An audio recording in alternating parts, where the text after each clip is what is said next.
la première fois de son histoire, le Qatar va accueillir la Coupe du Monde de football. Cet événement organisé par la FIFA qui se déroulera du 21 novembre au 18 décembre 2022. Une question se pose lors de l'attribution des Coupes du Monde le 2 décembre 2010. Pourquoi avoir préféré le Qatar aux États-Unis? En janvier 2013, France Football enquête sur le Qatar Gate et une hypothèse en ressort. Une entente entre la FIFA et le Qatar aurait été organisée par l'ex-président français Nicolas Sarkozy. Il aurait fait pression lors d'un déjeuner à l'Elysée sur Michel Platini afin qu'il vote en faveur du Qatar pour l'attribution de la Coupe du Monde en 2022. Cette version a été confirmée par Sepp Blatter, patron de la FIFA entre 1998 et 2015, qui rapporte que Michel Platini lui aurait confié avoir changé d'avis parce que le président Sarkozy lui a demandé, et quand un président vous demande quelque chose, vous le faites. Ce que Nicolas Sarkozy et Michel Platini nient. Ces nombreux soupçons n'ont pas pour autant arrêté le Qatar qui a débuté la construction de nombreux stades et aménagements. Une enquête publiée par l'ONG Amnesty International appelle le Qatar à s'interpeller sur la mort des milliers de travailleurs migrants d'origine asiatique et africaine, employés pour construire des stades flambant neufs pour accueillir la Coupe du Monde 2022.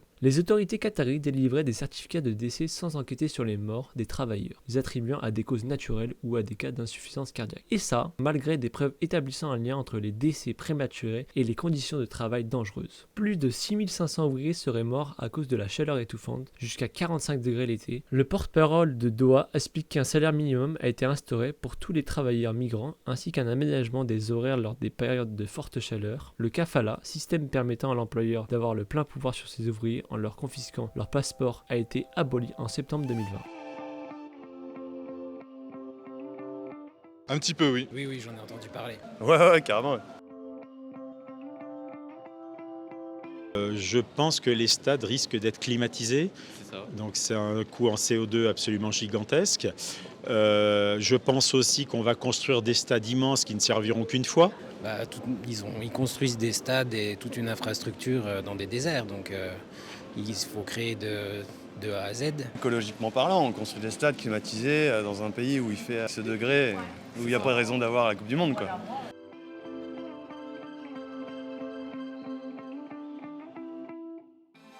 Tout ce qu'on voit sur la construction des stades et la manière dont c'est fait, sur les travailleurs clandestins, le nombre de morts et d'accidents qu'il y a sur ces chantiers, tout ça pour au final jouer au sport dans des conditions à peu près normales sur un pays où les conditions ne sont pas normales, quoi. Je pense que c'est la première année où je vais peut-être boycotter la Coupe du Monde. En tout cas, on parlait avec mes enfants. Je pense la suivre, mais je suis pas d'accord avec tout ce qu'ils sont en train de faire pour la mettre en œuvre. La construction de ces stades n'a pas seulement une problématique humaine, mais aussi écologique. D'une part, le Qatar est le pays au monde qui rejette le plus de CO2 par personne dans l'atmosphère, et l'essentiel de l'électricité du pays est produite au moyen de centrales thermiques. Les Coupes du Monde sont habituellement programmées entre juin et juillet, mais la température extérieure au Qatar peut atteindre 45 degrés Celsius pendant cette période. La FIFA a donc dû reporter l'événement en novembre et décembre où il fait au minimum 25 degrés Celsius. Il a quand même fallu installer un système de climatisation. Pouvez-vous vous présenter? J'ai 30 ans, j'ai publié 6 ouvrages principalement autour du foot et du basket, et notamment de tout ce qui est un peu derrière. J'ai publié diverses enquêtes pour le New York Times, le Guardian, la BBC ou CNN. Comme tu le sais déjà, la Coupe du Monde de foot 2022 se déroulera au Qatar. Que penses-tu de ce choix? Un choix qui a été commenté et qui est toujours très commenté, comme si toutes les élections des grandes organisations sportives étaient claires et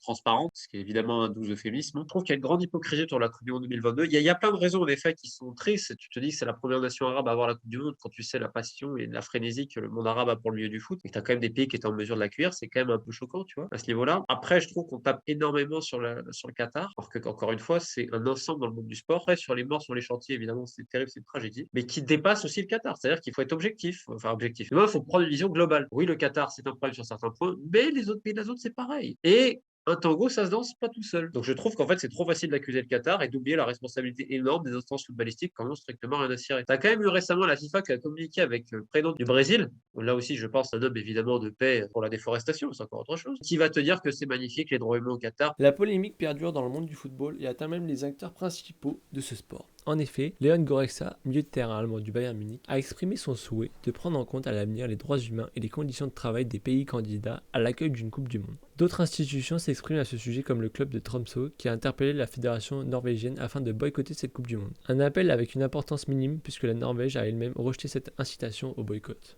D'un point de vue purement footballistique, cette future Coupe du Monde est relativement mal perçue, notamment à propos de ses dates. Malheureusement, le football n'est pas au cœur des polémiques entourant cette Coupe du Monde. Entre la corruption, les conditions de travail des ouvriers, la pollution, le Qatar est au cœur de nombreuses controverses dépassant le simple cadre du football. Face à ça, on peut se demander si les sélections nationales, les fans ou même les joueurs seraient prêts à boycotter cet événement, mais également si le débat sur le Qatar serait oublié après la Coupe du Monde.